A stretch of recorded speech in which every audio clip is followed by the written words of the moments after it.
बहुत important video है। धरने के दौरान अगर कोई शरीर जख्मी हो जाता है या गोली लग जाती है तो आपने करना क्या है, फर्स्ट एड कैसे देनी है। सबसे पहले तो दो काम आपने नहीं करने। नंबर एक, उसको उठा के भागना नहीं शुरू कर देना। नंबर दो, सबने मिलकर मोबाइल फोन से वीडियो नहीं बना के अपनी औकात नहीं दिखानी। नंबर तीन, आपने सिर्फ उसका खून रोकना है। खून अब कैसे रोकना है, एक तो रुई का इस्तेमाल नहीं आप लोगों ने करना। सबसे पहले एक चीज याद रखें, जब 20% खून बॉडी से निकल जाता है तो इंसान शॉक में चला जाता है, लगता है कि वो मर गया है, लेकिन वो मरता नहीं है। आपको उसको 100% बचा सकते हैं।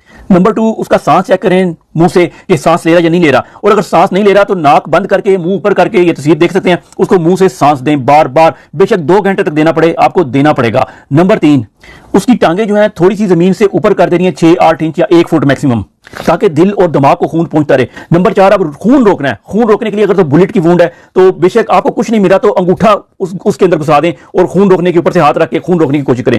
दूसरा सबसे अच्छा तरीका है कि आप जो बैंडेज वगैरह आपके पास होगी जो आप लेके जाएंगे, आप उसको गोल करेंगे, गोल बनाएंगे और वो उस वुंड के अंदर डाल देंगे और उसको ऊपर से बंद कर देना आपने और ऊपर हाथ रख देना है। इस तरीके से आपने उसकी जिंदगी बचानी है। खून नहीं निकलने देंगे तो वो बच जाएगा। और आखिरी चीज सबसे इंपॉर्टेंट कि खून अगर आपकी गोली इधर लगी है ना तो आपने 4 इंच ऊपर से उसको बांधना है। ये जॉइंट से नहीं बांधना, गोड्डे या उनको नहीं बांधना, फिर आपने इधर से बांध देना है। अगर इधर लगी है तो इधर से बांधना है। एक बेल्ट से बांधे, उसे इतना टाइट बांधे जितना बांध सकते हैं। फिर ये तस्वीर में आप देख सकते हैं, उसके बीच में लकड़ी देंगे और लकड़ी को भी ऐसे घुमा देंगे, उसकी चीखें निकल जाएंगी, लेकिन आपने खून रोकना है। खून रोकना असल ऑब्जेक्टिव है आपका। और उस लकड़ी को बाद में बांध दें दोबारा से एक और किसी कपड़े के जरिए। जिसने एक इंसान को बचा लिया उसने पूरी इंसानियत को बचा लिया। खुदारा खड़े होकर तमाशा ना देखें लोगों का कि कैसे वो मर रहे हैं, उनकी जिंदगी को बचाएं और आगे बढ़ें और हिम्मत करें।